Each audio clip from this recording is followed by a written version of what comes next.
Hi and welcome to this video, and in today's video I'm just gonna keep it short because it's kind of late, because in the afternoon we brought the kids for a hiking trail, spent a couple of hours there. They had a great time enjoying the warm spring, looking at flowers, insects, creatures. So it was a lot of fun, but it's tiring. So this video is just like to keep it short, and I'd like to share with you one of the experiences that I had in forming an association. Now, to form an association in Singapore, basically what we need to do is to round up a group of 10 people, and these 10 people should of course have the same interests in the particular association that we're forming. And this first 10 people will be the executive committee, which will then decide on the matters of the association. But the key learning from this entire experience was this. When we were forming this association, we were basically looking at association for investor relations.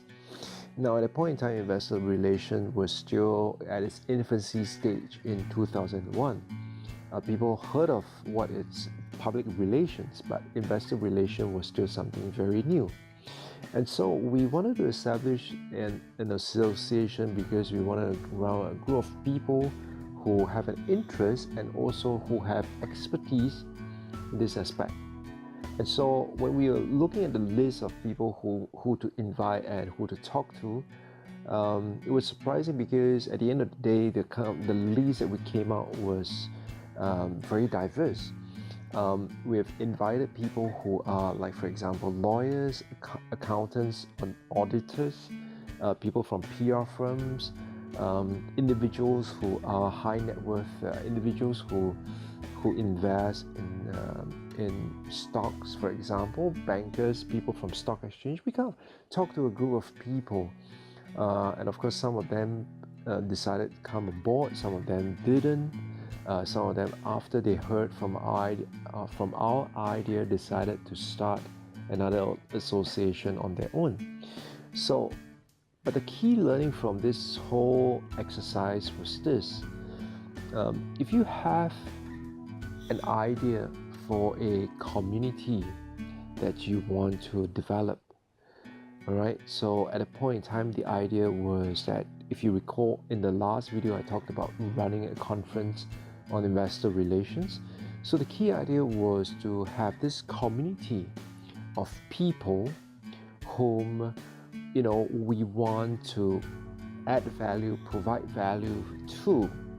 And this group of people are basically small and medium-sized companies who have the potential of becoming publicly traded company.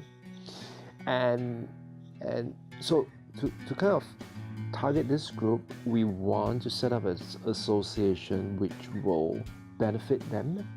And so when we thought about that, the key idea was to think of who are the people that would generally be involved in taking a company to IPO. And so the whole idea behind that was then to identify this group of people who are lawyers, auditors, bankers, people from PR firms, stockbrokers, for example. Yeah. So likewise, taking this concept and looking at building your community. As you build this community, I think, of course, the first is you want to be able to know who your target audience is. So once you have identified this target audience, the other thing is not to look at yourself as the only one who is able to provide that value add. Because by creating a community, you could also look at how you could invite other people with expertise that you might not have, but your community would need, so that they will be able to benefit from being in this community. And it makes it it gives them even a stronger compelling reason why they should stay with the community. So for example, on Facebook, I'm part of a few Facebook groups, and the ones that I kind of stay and the ones that I really pay attention and invest my time in are the ones that really gives me benefit. And it gives me benefit because they not only have people who are asking questions, but they also have experts in this community who are able to help answer some of those questions. So obviously, you have experts at different level, but you have experts in also different fields. And so this will make the community an even more, even more valuable community, because they see that, well, when I come here, I not only can get my questions answered by the person who creates this community, but also by other experts who have an expertise and who knows their stuff, who is able to help me out as well. So that was a key idea that I learned from setting up an association. What about you? Have you had any ideas or experiences setting up communities like this or mastermind groups like this? Share with me in the comments, and I'll love to learn from you. Thank you. Bye-bye.